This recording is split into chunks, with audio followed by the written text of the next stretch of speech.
There are so many things to like about Schitt's Creek, but what makes it special and different from all the shows that surround it are its characters. And in this video, I want to take a look at two of the central characters in the show that go from being spoiled and entitled to strong, mature, and vulnerable people. I'm speaking, of course, of David and Alexis.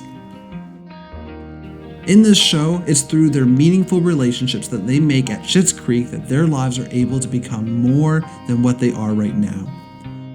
We first meet David and Alexis as people who are totally out of touch with the real world. They have poor attitudes, they're apathetic, and they don't have any plans to help their family that is in the middle of financial ruin. Their lack of maturity is evident right from the get-go. And as their family arrives in the motel, David befriends the motel manager, Stevie. And at first, their relationship is lighthearted, it's funny, it's two different people from two totally different worlds. But as they begin to get to know each other more, and as feelings begin to creep into this friendship, David is confronted by the fact that Stevie has feelings for him, and he isn't able to deal with it. David lacks the emotional intelligence to navigate this situation, whether he wants to be with Stevie or not, and he chooses to run away. David's decisions begin to immediately have negative consequences by damaging the relationships and the friendships that he's already developed. Similarly, Alexis is making problems for herself as well. There are two potential love interests that she can pursue, Mutt and Ted. Now, Ted is a man of maturity from the very beginning. He has a stable job, he's clear about his intentions, and he pursues Alexis. And alternatively, Mutt is the town's bad boy. He has a poor relationship with his father, he is performing community hours after getting caught selling drugs, and Alexis has been someone who's been chasing fun her whole life up until now, and she's not about to stop. She chooses to date Ted only because she can't get Mutt right now, and she dates Ted only as a way to manipulate him and to try and get feelings of jealousy from Mutt. Mutt is not a bad guy, but he's not the mature fit for Alexis. Anyway, we both agreed that we'd just been lusting after each other for such a long time that that's what we were holding on to and not what was right in front of us. But as we step into season 3, we begin to see the first fruits of maturity. David and Alexis are aware that their mistakes have hurt those around them, and the best part is that they're choosing to do something about it. David returns to Schitt's Creek and is committed to rebuilding the friendship that he once had with Stevie, and Alexis has come to the conclusion that she actually made a mistake to pursue Mutt and to not value and trust the relationship she had with Ted. She listens to the wisdom of those around her mom and Twyla. And as we continue on this upswing, David begins to make the bold and courageous decision to open Rose Apothecary, and looking to her future, Alexis returns to high school to complete her education. This is the beginning of the U-turn for our heroes, David and Alexis. For David, he's emotionally immature when we first meet him, but through this entrepreneurship, he meets the other key figure that is going to play a huge role in his life. He meets Patrick. And it's through that relationship that David learns the most important lesson at all for him: how to be vulnerable.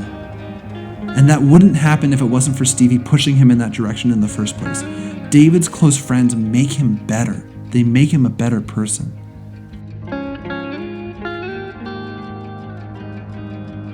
And the same goes for Alexis. We've learned that Alexis is a person of whimsical, impulsive decisions, and she chases fun one after the next. But now she's beginning to listen to those around her. She hears Twyla. She hears her mother. She's beginning to learn to slow down and make decisions after being thoughtful and reflective. And as we see more and more growth with David and Alexis, they're going to need it. Because as we get towards the end of our series, David and Alexis are faced with greater and greater challenges. Now the co-owner of a successful local market and within a very loving relationship with Patrick, David's presented with the thing that he's been looking for from the very moment he arrived at Schitt's Creek. He's looking for a way out. And after a successful deal made by his father, David now has the ability to move to New York. And although Patrick is willing, David knows that's not what he wants. In an emotionally charged conversation, David and Stevie are sitting on the hood of her car, staring at their home that Patrick had intended to surprise David with. David is stuck. New York versus the new life at Schitt's Creek. He wants to return to his old life, not because he wants to be with his old friends or his old crowd, but he wants to show them that he's won, that he isn't a loser, and that he is a person. He's made something of himself. To which Stevie responds, "Look around you. You've already won." And this isn't by happenstance. Instead, it's because he has chosen over and over again throughout the series to be vulnerable to these people. Alexis is faced with her own challenge as well. Now within a healthy relationship with Ted, she finds out that Ted received the offer of a lifetime to go to the Galapagos Islands. And by this time, Alexis has her own life as well. She has a business as a manager of social relations for both of her parents' businesses. And so she's left with the decision of what to do when her boyfriend is offered a permanent position away on the other side of the world. And instead of making a decision by instinct, she decides to ground herself. She listens to her friends, and although it's hard, she chooses the thing that's actually going to set herself and Ted up the most to thrive. The stories of David and Alexis are beautiful because they remind us of the important truth that things get better, that you can get better, that I can get better. And so for me, Schitt's Creek has a special place because it demonstrates the value of character development in a genre that is dominated by single-layered characters.